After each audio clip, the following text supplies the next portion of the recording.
Nagpaubaya si Marie with complete abandon. Their bodies entwined. She felt the rag beat of his shirt as it pressed against her breast, and the wake of their longing. Nagsanib ang kanilang mga katawan, isip at kaluluwa. Two wings merged into one, fused together as a whole, once again complete. Together they reached a pinnacle of ecstasy, exploding with fulfillment. They shuddered together, then subsided, spent, satiated in each other's arms. "Thank you, Marie," he whispered into her. "For what? For a perfectly wonderful day. You made me happy, Perry." The feeling is mutual.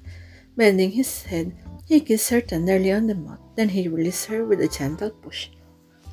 "Tulad ng sinabi mo kanina, kailangan na tayong magbalik sa trabaho. Baka pagchismisan tayo dito sa buong isla."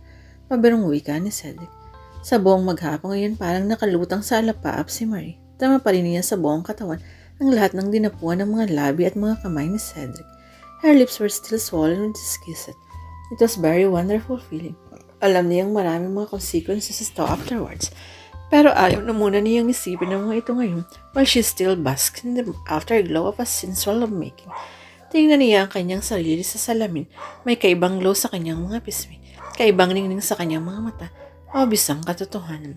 Maligaya siya at hindi siya nasisisi na naipagkaloob niya ang kanyang virginity kay Cedric Monteclaro. Umiibig na kaya siya dito? Hindi. Tutol ng isip niya kahit na panay ang tangunang puso't damdamin niya. Hindi niya mapapayagang mangyari ito. Ang umibig sa isa pang Monteclaro. Malungkot si Nana Puring nang dumating siya sa lumang mansyon para kumain. "Anong nangyari sa inyo, Nana Puring?" tanong ni Marie. "Hindi ko na nagising sa senya sa kwarto niya. Nag-iwan ng sulat na lumuwas na daw ito sa Maynila para isa katuparan ng pangarap nito. Natatakot ako, Marie. Natitiyak kung okay naman si Senya. After all, sino ba ang ina nito kung di kayo na napakatatag din naman." Secretly, Marie wish na sana'y tama nga ang sinabi niya. Umiti si Nana Puring pero hindi umabot ito sa mga mata ng matanda. Most of the light had gone out of her warm dark eyes. Nagmamadaling nagmerienda si Cedric at matapos nitong hadkan sa pising si Marie, nagmamadali na rin lumabas ito. That night nang mag-isa na siya sa kanyang kwarto ay saka tila na nung balik sa katinoan si Marie. Hindi na siya buo. May nawala na sa kanya. Something so valuable para sa isang babae. Ano na kaya ang iniisip sa kanya ngayon ni Cedric? Na marupok siya. Mga ilang buwan na nga pala siya sa isla. Mag-aapat na buwan na lamang. Malaki-laki na rin ang kanyang naiipon dahil malaki ang mga tip na nakatanggap niya mula sa kanilang mga satisfied customer. Bihirang-bihira yung maabutan siya ng 100 piso. Minsan may dumalaw sa mansyon na isang napakagandang babae. Sophisticated ito at halatang mayan. Agad itong sinalubong ni Cedric at obvious sa anyo ng lalaki na masayang-masaya ito at excited. "Sino iyon, Nana Puring?" Hindi napigilang tanong ni Marie dahil nasa kusina siya sayon. Si Glenda Moran, anang housekeeper. Matalik na kaibigan ni Cedric. Kasosyo nito ang ama ng babae sa ilang mga negosyo nila.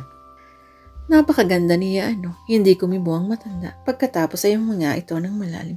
Malaki ang nagagawa ng makeup at magarang kasuotan sa isang babae. Pero kapag tinanggal mo ang mga ito sa pagkatao ni Glenda, mas maganda ka dito, Marie. Hamak na maganda. Hindi ho, Nana Puring. Alam mo, iyang dalawang iyan, sina Glenda at Cedric, dapat ay matagal nang nakasalang mga iyan. Malaki ang pag-ibig ni Glenda kay Sir Cedric. May kirot na nadama si Marie sa kanyang puso na ayaw niyang pansinin. Anong hinihintay ng mga ito? Si Sir Cedric, tagila wala nang balak na rumagay sa tahimik.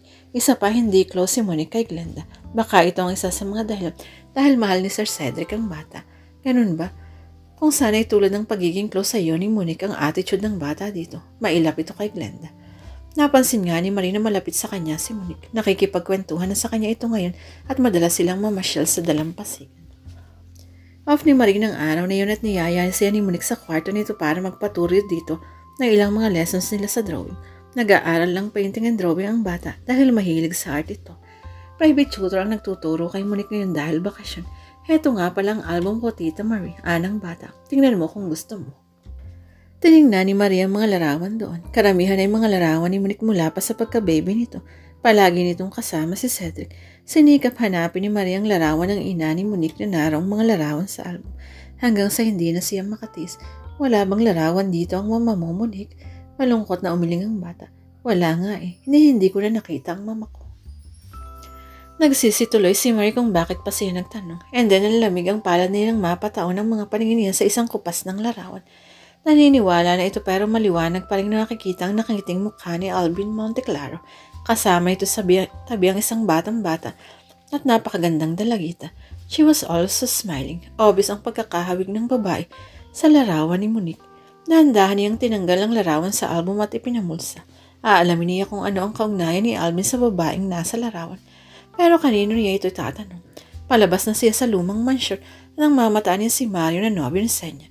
Inaasikaso nito ang isang kabayong nakatali sa lilim ng isang puno. Hi Mario, bati ni Marie. Anong ginagawa mo? Dadalhin ko po itong kabayo sa kwadra, Aling Marie. Mukhang malungkot siya.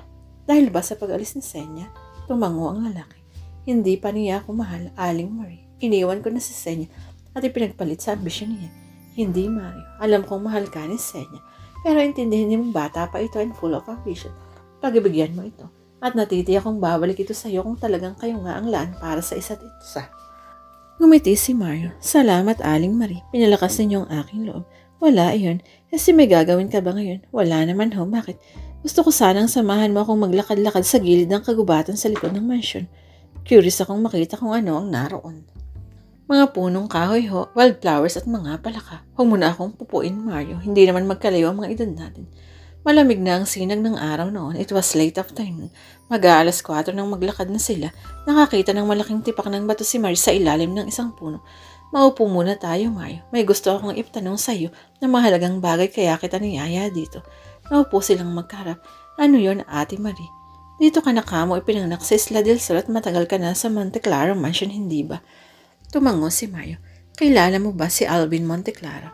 Oo, siya ang bunso ng mga Monteclaro at naglayas ito. Matagal na. Pero namatay na ito. Na-aksidente. Pero bago mamatay, nakapag-asawa daw. Sumikdo ang puso ni Marie. Inilabas niya ang lumang larawan mula sa kanyang bulsa.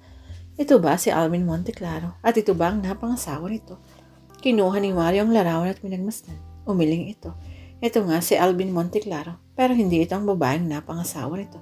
Sino iyang magandang babaeng iyon sa larawan? Si Anita, ang dating nobya ni Sir Cedric. Pero Ate Marie, huwag mong babanggitin ko kay Sir Cedric na kung magagalit siya. Baka nobya ni Alvin ang ibig mong sabihin. Sila itong magkasama sa larawan at magkahawa kamay pa. Nagkamot ng ulo si Mario. Mahabang istorya pero ayaw ko sanang magsalita. Baka malaman ni Sir Cedric. Please Mario, huwag kang mag-alala. Kung ano man ang pag-uusapan natin, mananatiling lihim ito. Ang babaeng nasa larawan, si Anita, ang tanging babaeng minahal ni Sir Cedric. Magpapakasal na sana sila. Nagpaplano na. Pero pinakialaman ni Alvin ang babae. Paanong pinakialaman? Nililigawan ito. At alam mo, malakas ang charisma ni Alvin at lalong magkalapit ang edad nila ni Anita. Napaibig nito ang nobya ni Sir Cedric at nadisgrasya yata nito. Nabuntis ang babae. Napalunok si Marie. Pagkatapos, nalaman ni Sir Cedric at nagsuntukan sila ni Alvin na kumuntik nang mapatay ni Sir ang bunsong kapatid dahil ayaw nitong panagutan si Anita. Pero tinakot ito ni Sir Cedric at pinangakong pakakasal nito ang dati nitong nobya. Bakit hindi natuloy ang kasal? Tumakas si Alvin. Nagtungo ng Maynila at hindi na nagbalik. Kahit na nang mamatay ang papa nila, si Don Janus, hindi ito dumalo sa libong. Pareho sila ni Marisol na naglayas din dahil sumama ang loob sa papa nito. Anong nangyari kay Anita? Gusto itong pakasalan ni Sir Cedric pero ayaw nito. Pero isinilang nito ang sanggol at pagkatapos, ilang buwan pa ang nakalipas, natagpo ang patay ito. Overdose daw sa sleeping pills. At ang bata ay si Monique Monteclaro, ina kong anak ni Sir Cedric. Ang ibig mong sabihin, hindi si Cedric ang talagang ama ni Monique. Hindi, si Alvin Monteclaro. Pero kami lamang tatlo ni Nana Puring at Senya ang nakakaalam sa lihim na ito. Ika-4 ka. May tiwala ako sa iyo, Ate Marie. Sana ay huwag mo akong ipapahamak. Huwag kang mag-alala. Isinumpa ko na lihim lamang natin ito. Nang bumalik sila sa mansyon, araw na si Cedric at medyo madumilim ang anyo nang makita silang magkasama ni Wario. Saan ba kayo galing at pinahanap ko pa kayo sa ating mga trabahante, hindi kayo makita? Singhal nito. Nagpasama ako kay Mario sa may gubat. Gusto kong mamasyal doon pero takot akong mag-isa. Is anything wrong with that, Cedric? Wala naman, pero sana'y nagpaalam ka naman kung saan ka pupunta. Kanino ko magpapaalam? Off ko ngayon at gagawin ko kung anong gusto ko sa aking bakanteng oras. Tinalikuran ni Marie si Cedric dahil nakita niyang palapit sa kanila si Glenda Moore. Ano bang nangyayari sa kanya?